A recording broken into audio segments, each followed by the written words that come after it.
प्रिय श्रद्धालुओं, जय श्री कृष्णा, जय श्री राम, जय श्री राधे राधे, जय श्री महाकाल। इस वीडियो में आपको श्रवण कराएंगे वैवस्वत मनु के वंश का विवरण। श्री मैत्रेय जी बोले, हे भगवान, सत्कर्म प्रवृत्त रहने वाले पुरुषों को जो करना चाहिए उन संपूर्ण नित्य नैमित्तिक कर्मों का आपने वर्णन कर दिया। हे गुरु, आपने वर्ण धर्म और आश्रम धर्मों की व्याख्या भी कर दी। अब मुझे राजवंशों का विवरण सुनने की इच्छा है, अतः उनका वर्णन कीजिए।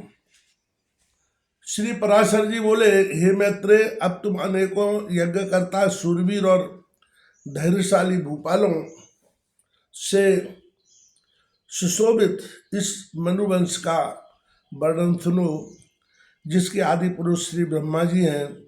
हे मैत्रेय, अपने वंश के संपूर्ण पापों को नष्ट करने के लिए इस वंश की परंपरा की कथा का क्रमशः श्रवण करो। उसका विवरण इस प्रकार है। सकल संसार के आदि कारण भगवान विष्णु हैं। वे अनादि तथा ऋक यजु साम स्वरूप हैं। उन ब्रह्म स्वरूप भगवान विष्णु के मूर्त रूप ब्रह्मांडमय हिरण्यगर्भ भगवान ब्रह्मा जी सबसे पहले प्रकट हुए। ब्रह्मा जी के दाएं अंगूठे से दक्ष प्रजापति हुए, दक्ष से अदिति हुई तथा अदिति से विवस्वान और विवस्वान से मनु का जन्म हुआ। मनु के इक्ष्वाकु, नृगधृष्ट, सरयाति, नरिष्यंत, प्रांशु, नाभाग, करुष और प्रसग्न नामक 10 पुत्र हुए। मनु ने पुत्र की इच्छा से मित्रावर्ण नामक 2 देवताओं के यज्ञ का अनुष्ठान किया, किंतु होता के विपरीत संकल्प से यज्ञ में विपर्य हो जाने से उनके इला नाम की कन्या उत्पन्न हुई। हे मैत्रेय, मित्रावर्ण की कृपा से वह इलाही मनु का सुद्युम्न नामक पुत्र हुई। फिर महादेव जी के कोप प्रयुक्त साप से वह स्त्री होकर चंद्रमा के पुत्र बुध के आश्रम के निकट घूमने लगी। बुध ने अनुरक्त होकर उस स्त्री से पुरुरवा नामक पुत्र उत्पन्न किया। पुरुरवा के जन्म के अनंतर भी परमर्षिगण ने सुद्युम्न को पुरुषत्व लाभ की आकांक्षा से क्रतुमय, ऋग्यजु,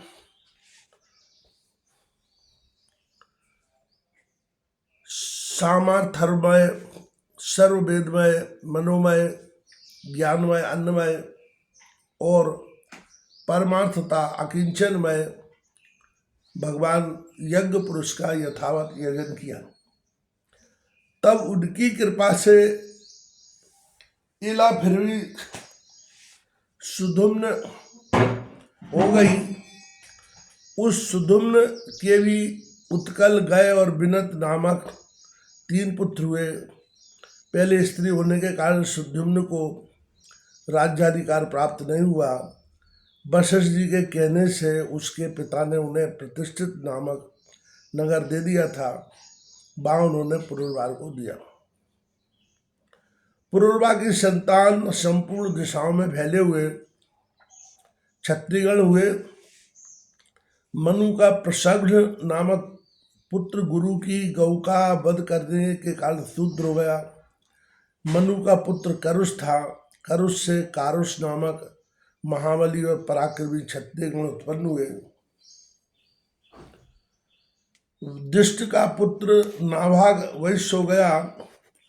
उसने बलंधन नाम का पुत्र हुआ।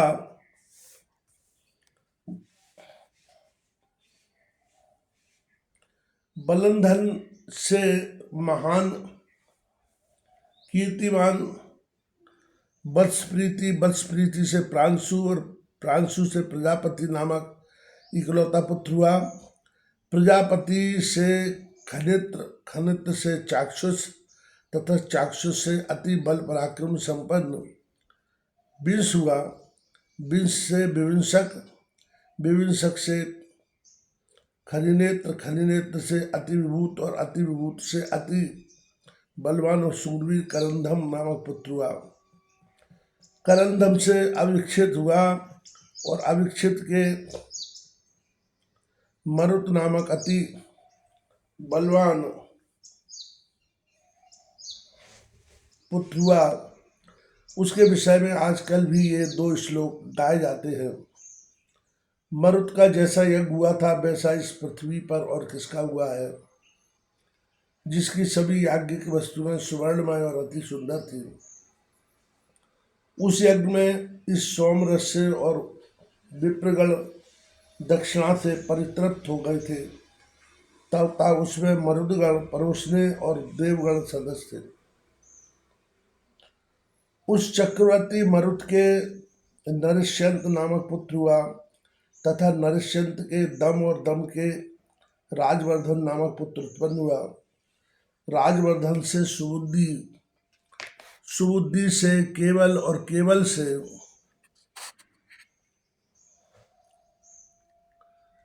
सुधृति का जन्म हुआ। सुधृति से नर, नर से चंद्र और चंद्र से केवल हुआ।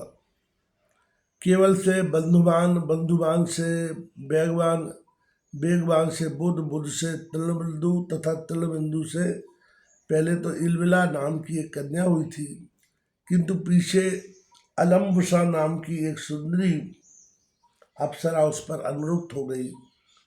उससे तृणबिंदु के विशाल नामक पुत्र हुआ, जिसने विशाला नाम की पुरी बसाई। विशाला का पुत्र हेमचंद्र हुआ। हेमचंद्र का चंद्र, चंद्र का धूमाक्ष, धूमाक्ष का संजय, संजय का सहदेव और सहदेव का पुत्र कृशाश हुआ। कृशाश के सोमदत्त नामक पुत्र हुआ। उसने 100 अश्वमेध यज्ञ किए थे। उससे जन्मेजय हुआ और जन्मेजय से सुमति का जन्म हुआ। ये सब विशाल वंशीय राजा हुए। इनके विषय में यह श्लोक प्रसिद्ध है। तूल बिंदु के प्रसाद से विशाल वंशीय समस्त राजा लोग दीर्घायु, महात्मा, वीरवान और अति धर्मपरायण हो। मनुपुत्र सरयाति के सुकन्या नाम वाली एक कन्या हुई, जिसका विवाह चैमन ऋषि के साथ हुआ। सरयाति के अनर्त नामक एक परम धार्मिक पुत्र हुआ। अनर्ती के रेवत नाम का पुत्र हुआ, जिसने कुशस्थली नाम की पुरी में रहकर अनर्त देश का राजभोग किया। रेवत का भी रेवत ककुद्धि नामक एक अति धर्मात्मा पुत्र था, जो अपने 100 भाइयों में सबसे बड़ा था। उसके रेवती नाम की एक कन्या हुई। महाराज रेवत उसे अपने साथ लेकर ब्रह्मा जी से यह पूछने के लिए कि यह कन्या किस वर के योग्य है, ब्रह्मलोक को गए।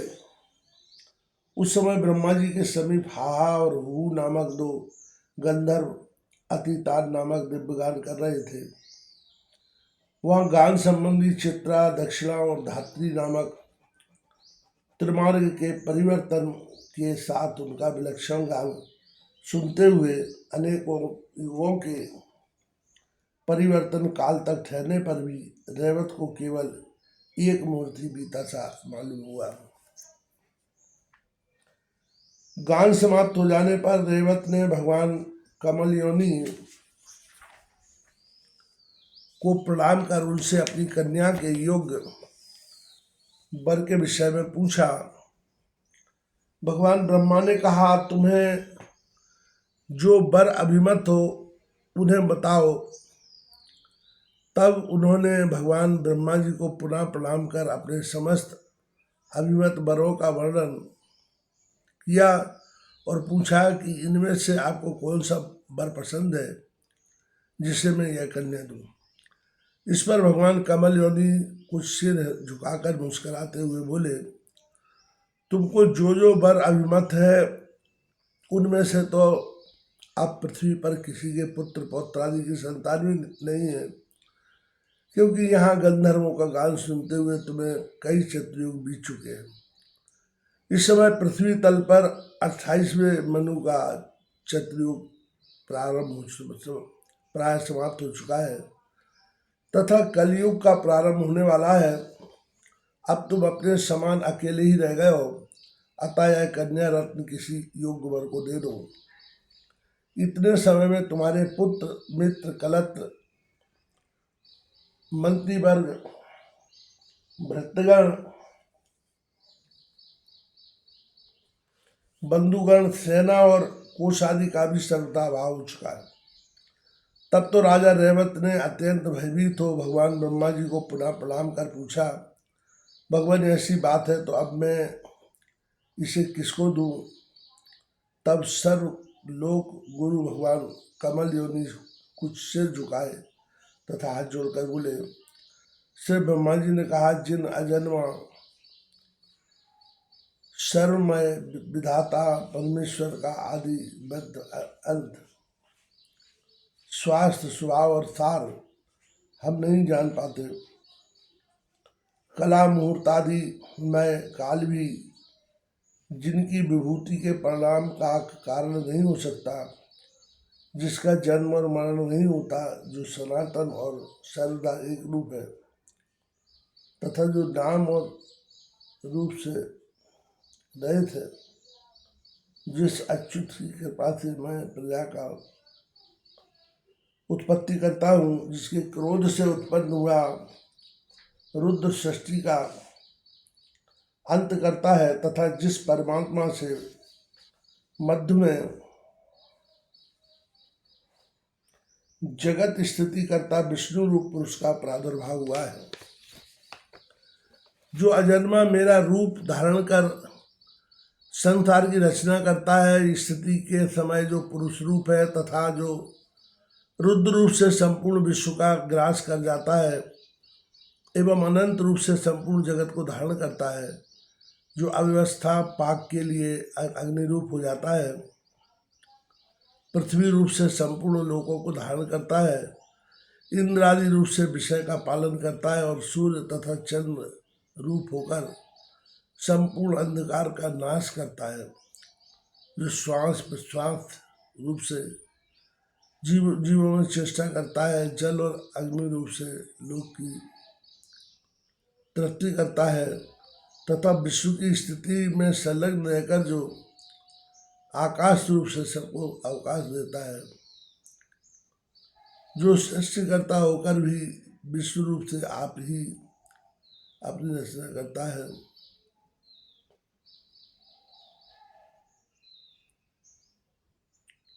जल और अन्न रूप से लोक की तृप्ति करता है तथा विश्व की स्थिति में संलग्न रहकर जो आकाश रूप से सबको अवकाश देता है, जो सृष्टिकर्ता होकर भी विश्व रूप से आप ही अपनी रचना करता है, जगत का पालन करने वाला होकर भी आप ही पालित होता है तथा संहारकारी होकर भी स्वयं ही संहत होता है, और जो इन तीनों से पृथक पृथक अविनाशी आत्मा है, जिसमें यह जगत स्थित है, जो आदि पुरुष जगत स्वरूप है और जो इस जगत के ही आश्रित तथा स्वयंभू है,